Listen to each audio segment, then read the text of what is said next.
नमस्कार दोस्तों। आज का दैनिक जागरण का संपादकीय लिखेंगे जिसकी गति होगी लगभग 85 शब्द प्रति मिनट। डिक्टेशन स्टार्ट होगी 5 सेकंड बाद।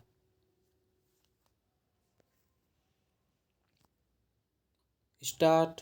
इससे शर्मनाक और कुछ नहीं हो सकता कि आतंक पैदा करने वाली अराजकता के चलते लोग अपने ही देश में अन्यत्र शरण लेने के लिए बाध्य हों।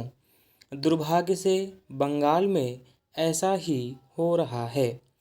मुर्शिदाबाद में जिस तरह हिंदुओं को चुन चुन कर निशाना बनाया गया और उनके घरों के साथ मंदिरों पर हमले किए गए, उससे यही स्पष्ट हो रहा है कि नए वक्फ कानून का विरोध करने वाले न केवल सांप्रदायिक घृणा में डूबे हैं, बल्कि उन्हें यह भरोसा भी है कि ममता बनर्जी की सरकार और उनकी पुलिस उनके खिलाफ कुछ नहीं करने वाली।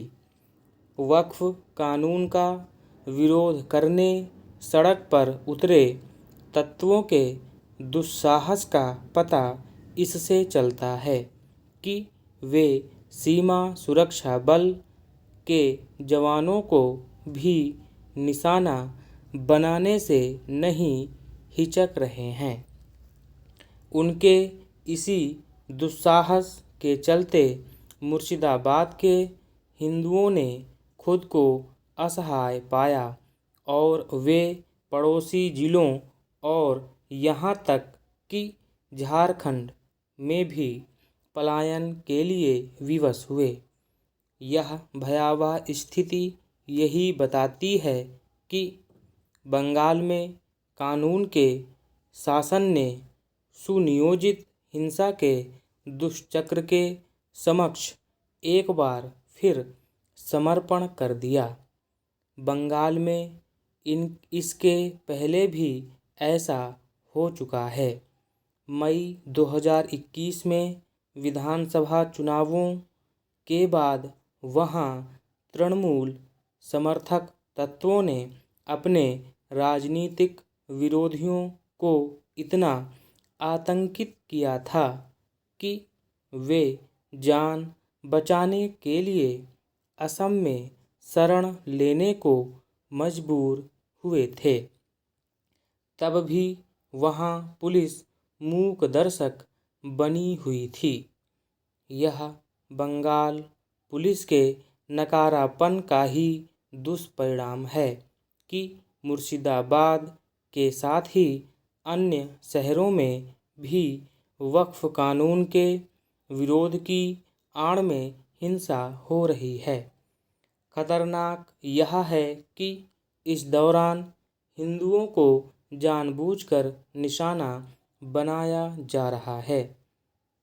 इससे संतुष्ट नहीं हुआ जा सकता कि कलकत्ता उच्च न्यायालय ने वक्फ कानून विरोधियों की अराजकता से उपजे हालात का संज्ञान लिया और उसने हिंसाग्रस्त इलाकों में केंद्रीय सुरक्षा बल तैनात करने का आदेश दिया, क्योंकि राज्य सरकार और उसके नेता यह झूठ देश के गले में उतारने में लगे हुए हैं कि बंगाल में स्थितियां नियंत्रण में हैं।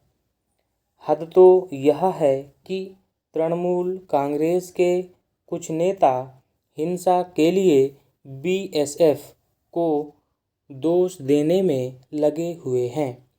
आखिर ऐसे में इसकी आशा कैसे की जाए कि उपद्रवी तत्वों पर लगाम लगेगी और उनकी हिंसा से पीड़ित लोगों को न्याय मिलेगा।